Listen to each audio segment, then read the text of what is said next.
Ram Ram everybody.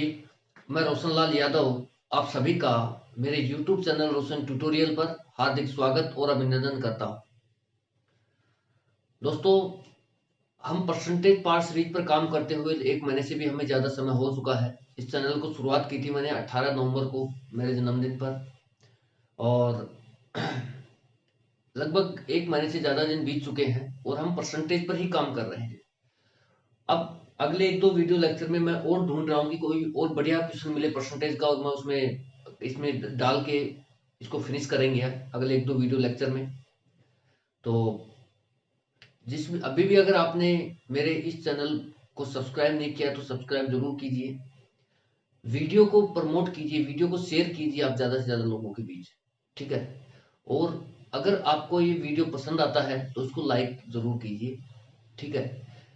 और percentage एक दोस्त उसको कह रहा था कि सर आप कराओगे कैसे। भाई मैं पहले भी पिछले वीडियो में भी बताया था मैंने कि आप एक सेपरेट कॉपी डाल लीजिए प्रीवियस ईयर क्वेश्चंस की, ठीक है। जो भी आप रजिस्टर खरीद सकते हो या कॉपी जो भी आपकी श्रद्धा अनुसार, मतलब लगभग ये होना चाहिए 400-500 पेज के आसपास, तो ठीक है। तो ऐसा एक रजिस्टर डालिए, वो प्रीवियस ईयर क्वेश्चन उसमें रखिए बस खाली। बाकी ये कंसेप्ट मैं करा ही रहा हूँ, इनका अलग रजिस्टर बनाइए। नोट्स हैं वो प्रीवियस ईयर क्वेश्चन हैं, ठीक है, उनका अलग रखिए और ये सेपरेट रखिए आप, ठीक है। इस तरीके से आप बनाइए और चीजें आप बहुत ही बेहतरीन तरीके से होंगी, बहुत आराम से होंगी। तो मैं और देख रहा हूँ कि कोई कंसेप्ट रह न जाए परसेंटेज में, इसलिए मैं एक दो वीडियो और बनाएंगे इस पर, ठीक है। तो चलिए शुरुआत करते हैं आज के इस वीडियो लेक्चर की। ओके, ठीक है। तो क्वेश्चन लेते हैं। ए solution of 12 litre of acid and water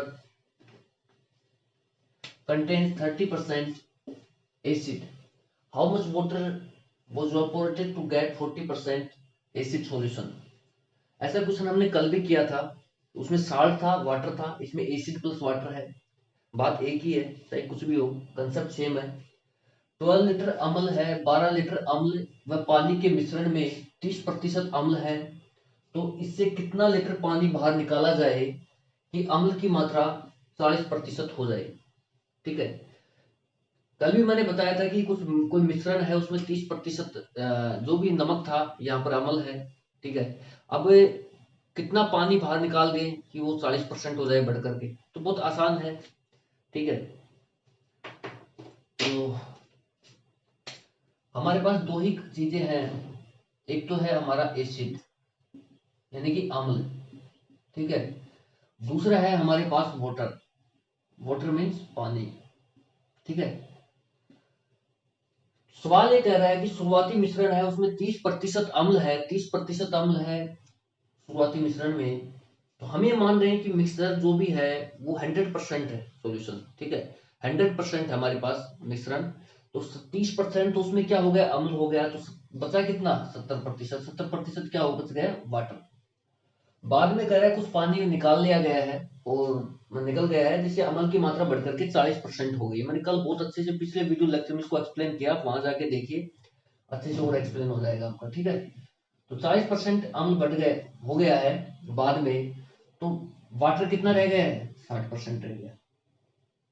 तो मैंने आपको एक बात बताई थी कि भाई नमक तो पिघलेगा नहीं, भाई नमक तो वाष्प बनेगा नहीं, ठीक है। वाष्प कौन बनेगा, पानी। तो जो निकल रही है मात्रा वो पानी की निकल रही है, यहाँ पर अम्ल की नहीं निकल रही है। तो अम्ल की मात्रा यहाँ पर लिख दीजिए आप नोट लगा के कि जो अम्ल है ना, अम्ल मीन्स एसिड, एसिड की मात्रा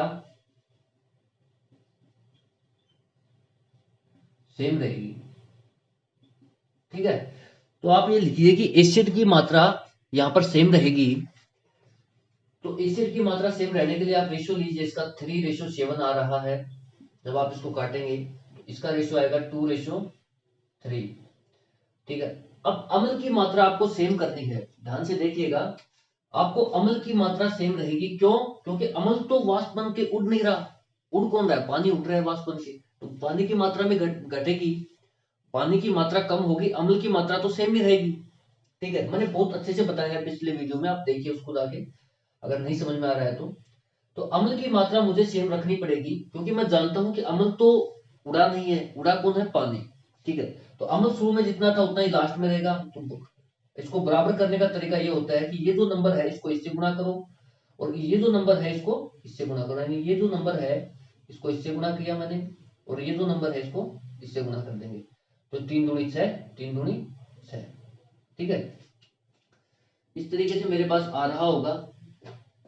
ठीक है, 3 दूनी 6 और 3 दूनी 6, यानी कि 6 यूनिट मैंने अमल लिया था शुरू में और 6 यूनिट मेरा बाद में बच गया। अब रेशियो का कंसेप्ट यहां लगेगा, हमारा रेशियो मेंटेन रहना चाहिए। ठीक है, रेशियो मेंटेन रहना चाहिए मतलब यहाँ 2 से जब मैंने गुणा किया तो यहाँ भी मैं 2 से ही गुणा करूंगा। ठीक है, तो ये मेरा कितना आ जाएगा 7 दूनी 14, और जब इसको 3 से गुणा किया है तो इसका रेशियो भी मेंटेन रहना चाहिए, तो इसको भी 3 से गुणा कर देंगे, यानी इसको 3 से गुणा किया तो इसको भी 3 से गुणा करेंगे तो कितना जाएगा 9। ठीक है, तो रेशियो का कंसेप्ट है ये, रेशियो प्रोपोर्शन में पढ़ेंगे तो बहुत अच्छे से पढ़ेंगे। अभी आप इतना ध्यान रखिए, 2 बातें ध्यान रखिए। तो रेशियो है हमारा जो भी मिश्रण है उसका मेंटेन रहना चाहिए। मेंटेन कब रहेगा, जब हम इस संख्या को किसी नंबर से गुणा कर रहे हैं तो इसको भी उसी नंबर से गुणा करना पड़ेगा। ठीक है, हम इस संख्या को जिस नंबर से गुणा कर रहे हैं उसको भी उसी नंबर से गुणा करना पड़ेगा, इस संख्या को भी। ये हमारा रेशियो मेंटेन करने का कंसेप्ट है। दूसरा, हम बराबर वैल्यू कैसे करें, तो इस नीचे वाले को ऊपर से गुणा करो, ऊपर को नीचे से गुणा करो, बराबर हो जाएंगे। ठीक है, अब सवाल कह रहा है कि कितने लीटर पानी बाहर निकाला जाए कि अम्ल की मात्रा 40% हो जाए, ये सब कुछ है। अब पिछले सवाल में ये दे रखा था कि भाई इतने लीटर, इतने किलोग्राम, इतने जो भी था वो पानी उड़ गया था, वो मात्रा दे रखी थी जो उड़ गई थी या खत्म हो गई थी, तो हम यहां से निकाल रहे थे इसको डिफरेंस लेके। लेकिन इस सवाल में क्या कह रहा है, लैंग्वेज इसमें कह रहा है शुरुआती मिश्रण की मात्रा ही दे रखी है। तो शुरुआती मिश्रण की मात्रा कितनी है 6 + 14, 6 + 14, ये 6 + 14, तो कितना हो गया 20 यूनिट। तो 20 यूनिट रिप्रेजेंट कर रही है हमारे हिसाब से शुरुआती मिश्रण की मात्रा कितनी है 20 यूनिट, और सवाल के हिसाब से कितना है शुरुआती मिश्रण 12 लीटर। इसका मतलब ये हुआ कि जो 20 लीटर की जो 20 यूनिट की जो वैल्यू है वो रिप्रेजेंट कर रही है 12 को, तो 1 यूनिट रिप्रेजेंट किसको करेगी 12 गुना 12/20 को। अब जो सवाल कह रहा है कि कितने लीटर पानी बाहर निकल गया है, तो 14 में से जब आप 9 घटाएंगे तो कितना आएगा, 14 - 9 करेंगे तो कितना आ रहा होगा 5 यूनिट। ठीक है, तो 5 यूनिट किसको रिप्रेजेंट करेंगी 12/20 गुना 5, 5 × 20, 4 × 12। ठीक है, यानी कि 3 लीटर जो है 4 × 12। ठीक है, मतलब 3 लीटर जो है पानी उड़ गया है, पानी बाहर निकाल लिया गया है। यही हुआ इसका मतलब कि 3 लीटर जो पानी है वो बाहर निकाल लिया गया है। ठीक है, तो आंसर कितना होगा हमारा 3 लीटर हमारा आंसर आ जाएगा। अब ये सवाल हम मिक्सर एलिगेशन से भी कर सकते हैं, कोई बड़ी बात नहीं है, वो करेंगे भी, मैं आपको बताऊंगा भी कैसे करते हैं। और मिक्सर एलिगेशन में तो बहुत डीप में पढ़ेंगे इन चीजों को। ठीक है, मेरा इस सवाल को बताने का पर्पज यही है कि कल को अगर मान लो आपसे इंडिविजुअल वैल्यू पूछ लेता है एग्जामिनर, इंडिविजुअल वैल्यू कैसे, जैसे अगर एग्जामिनर आपसे ये कहने लग जाता है कि आप मुझे ये बताइए कि शुरुआत में वाटर का एसिड कितना था, शुरुआत में एसिड कितना था। ठीक है, अगर एग्जामिनर आपको ये कहता है कि एसिड कितना है, ठीक है, एसिड कितना है कम शुरुआत में, तो इनिशियल स्टेज में एसिड कितना है। ठीक है, तो इनिशियल स्टेज में एसिड कितना है 6 यूनिट, और एसिड तो लास्ट स्टेज में फाइनल स्टेज में भी कितना है 6 यूनिट ही है। जब 1 यूनिट रिप्रेजेंट कर रही है 12/20 को, 12/20 को, तो 6 यूनिट किसको रिप्रेजेंट करेंगे, आप गुणा कर दीजिए इसको 6 से।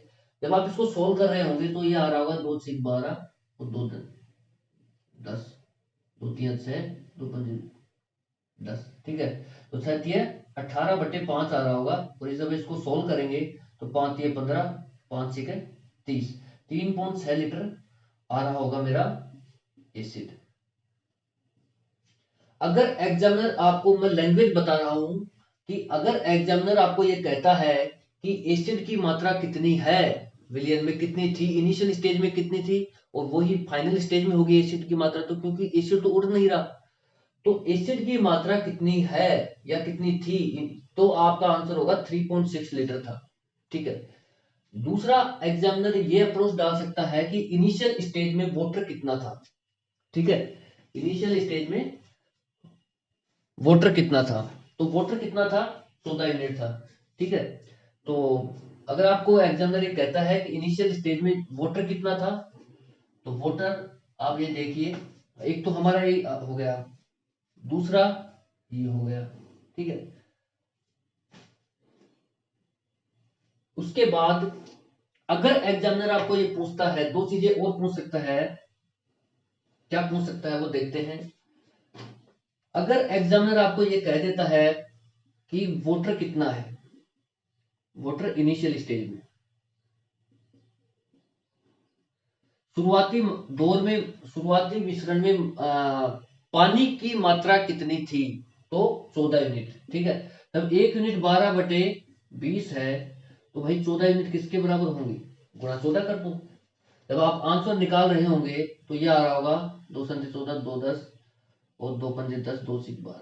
ठीक है, तो ये आ रहा होगा 7×42/5, 5 थे 40.4, 8.4 लीटर। ठीक है, तो शुरुआती मिश्रण की जो मात्रा थी वो 3.6 लीटर तो था मेरे पास, एसिड अम्ल था, और 8.4 लीटर मेरे पास क्या था, पानी था। उसके बाद एग्जामिनर की एक और लैंग्वेज यहां बन सकती है, वो ये पूछ सकता है कि जब ये सब कुछ हो गया है तो फाइनल स्टेज में वाटर की मात्रा कितनी बची। ठीक है, तो फाइनल स्टेज में वाटर की मात्रा कितनी बची, 9 यूनिट बच रहा है फाइनल स्टेज में। तो 1 यूनिट जब 12/20 है, 1 यूनिट जब 12/20 है, तो 9 यूनिट किसके बराबर होंगे, बहुत आसान है, 10 और 2×6 12, 9×6 54, यानी कि 5.4 लीटर। यानी कि बाद में कितना बचा है, 5.4 लीटर हमारे पास पानी बचा है।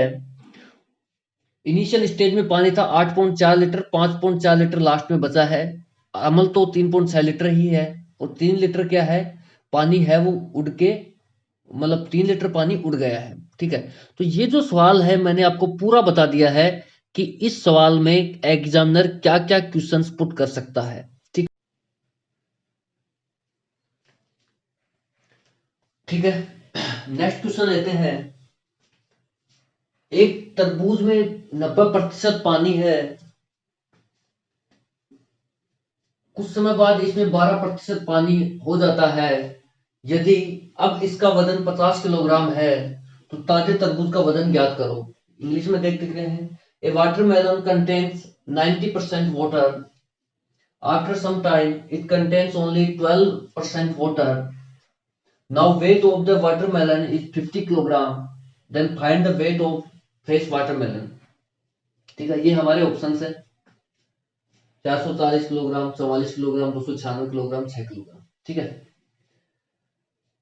दोस्तों, वाटरमेलन का कंसेप्ट, तरबूज के क्वेश्चन करने से पहले मैं आपको इसका कंसेप्ट बताता हूं कि जब भी देखिए आप ताजा तरबूज खरीदते हैं तो उसमें वजन ज्यादा रहता है।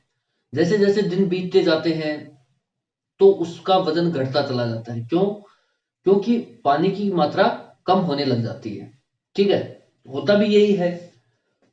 जो तरबूज होता है इसके दो भाग होते हैं। ठीक है, एक तो होता है, जैसे ये होता है हमारा,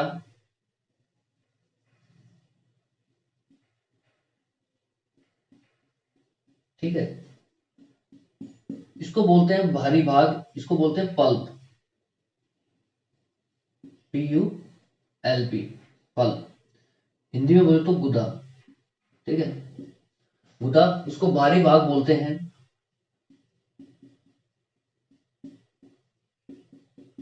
ठीक है, वाटरमेलन जो होता है इसके अंदर भरा रहता है पानी। ठीक है, वाटर।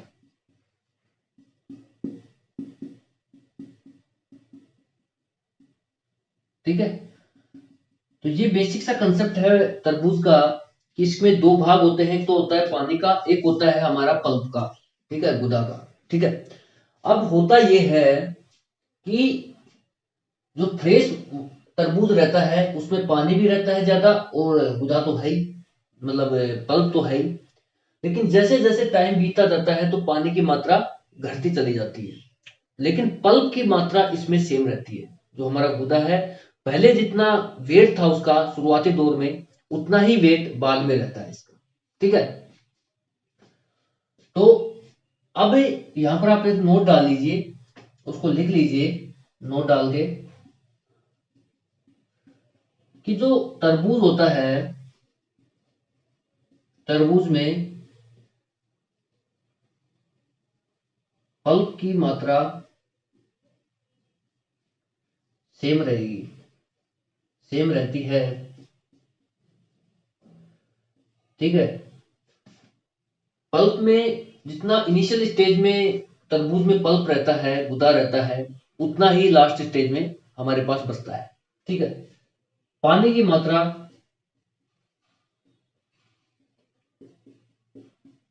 घटती है।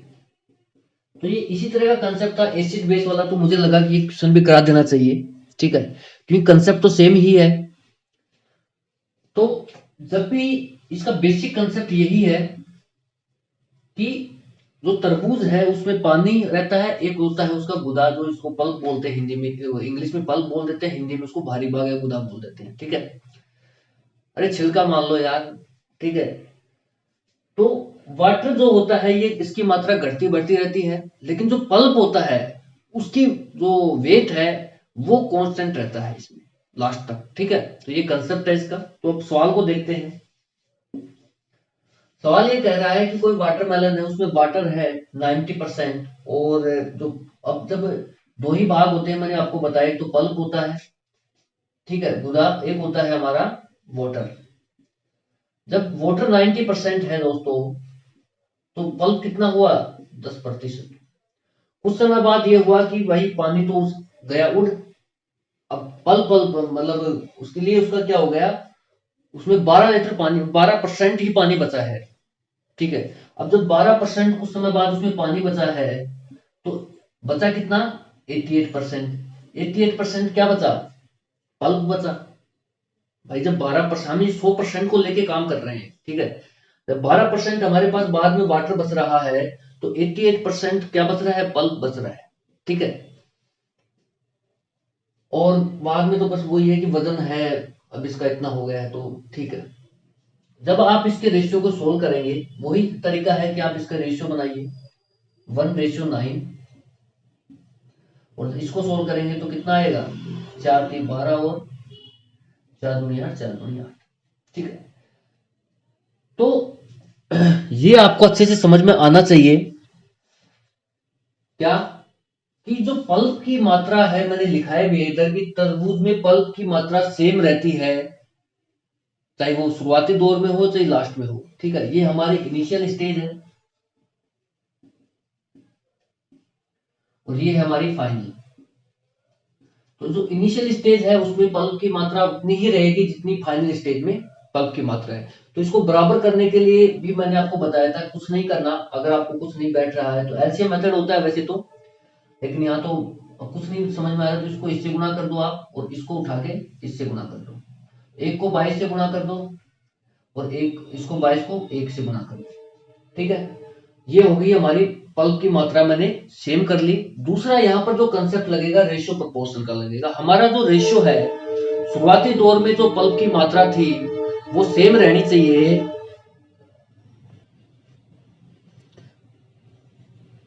ठीक है, शुरुआती दौर में जो पल्प की मात्रा थी वो सेम रहनी चाहिए जो लास्ट के दौर में पल्प की मात्रा थी।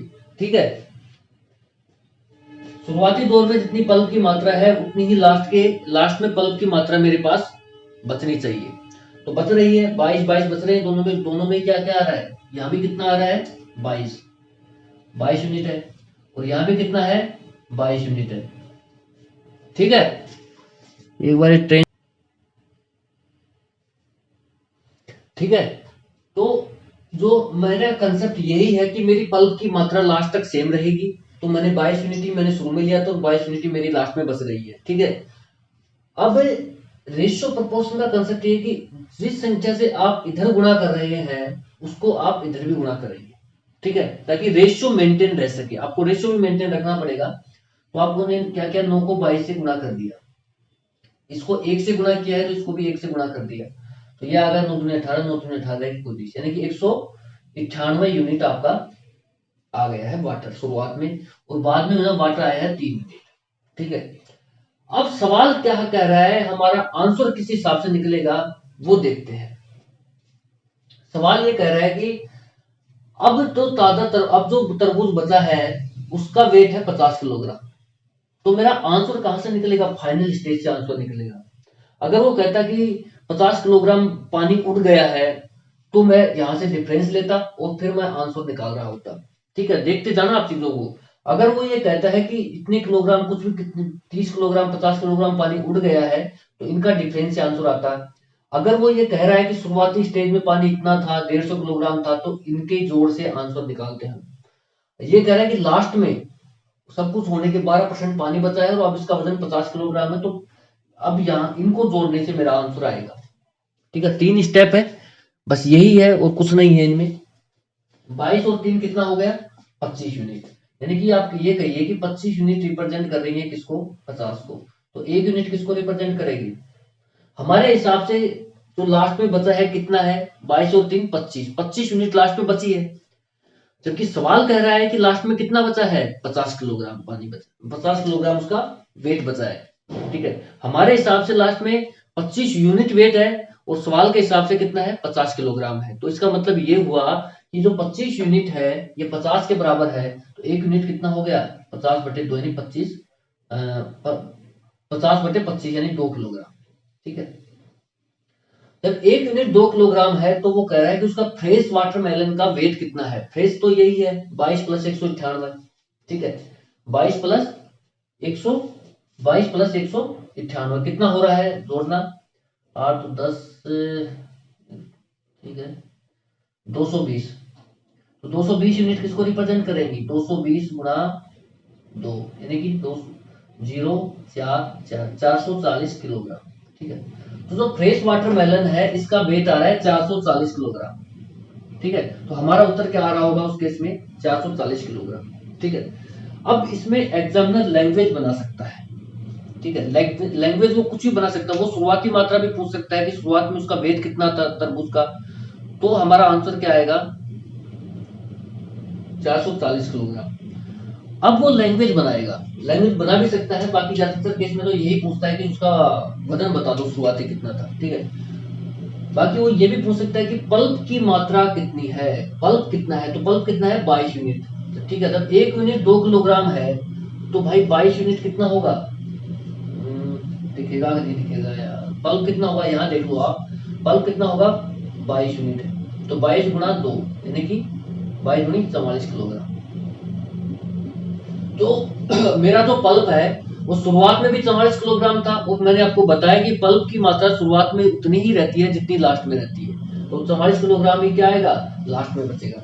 जब अगर वो पल्प की मात्रा पूछता है, अगर एग्जामिनर पल्प की मात्रा पूछता है तो आंसर कितना आएगा, बी 44 किलोग्राम। ठीक है, अगर एग्जामिनर ये पूछता है कि इनिशियल स्टेज में वाटर कितना है, वाटर की मात्रा कितनी है, तो 198 यूनिट है, तो 198 गुणा 2 कितना आएगा, 8 दूनी 16, 9 दूनी 18, 1 19 और 2 एकम 396। ठीक है, 16 1 9 दूनी 18 19 1 2 एकम 2 396 किलोग्राम। ठीक है, 396 किलोग्राम मेरा क्या आएगा,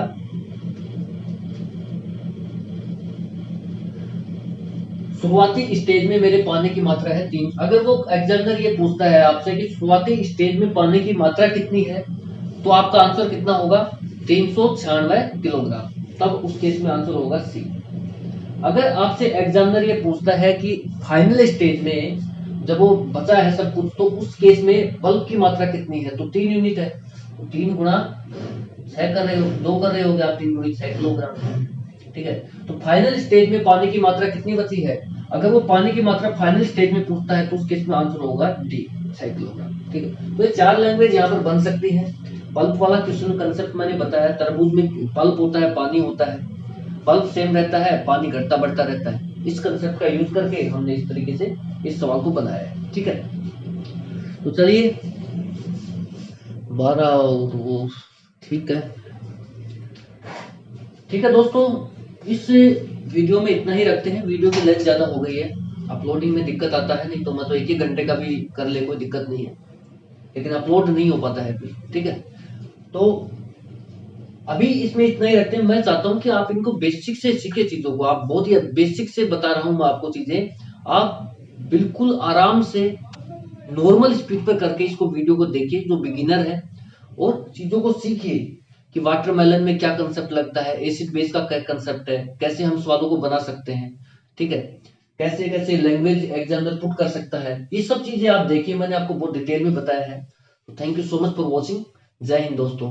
चलिए अगले वीडियो में मैं कोशिश करूंगा, अगला 1 की 2, आई थिंक 2 वीडियो और आएंगे अभी परसेंटेज की। ठीक है, तो उसके बाद हम प्रीवियस ईयर क्वेश्चंस लेंगे।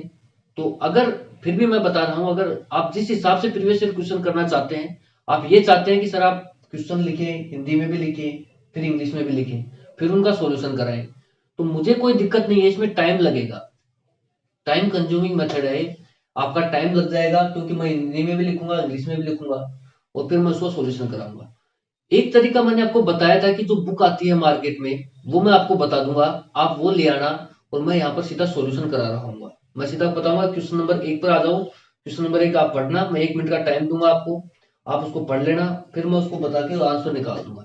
2 मेथड है हमारे पास कराने के, तो आपको जो भी पसंद आए मेथड आप जरूर कमेंट करके बताइए, क्योंकि 2 दिन बाद आपको मौका नहीं मिलेगा कमेंट करने का। ठीक है, क्योंकि मैं फिर उस हिसाब से जो मेरे पास कमेंट आएंगे उनके हिसाब से मैं लेके जजमेंट, और फिर मैं डिसीजन लेके उस हिसाब से कराना शुरू कर दूंगा। ठीक है, तो आपके पास 2 दिन है, जितना आप कमेंट करिए, आपको जैसा बढ़िया लग रहा है, जैसा सूटेबल लग रहा है, वैसा मेरे को जरूर बताएं। तो thank you so much for watching. जय हिंद।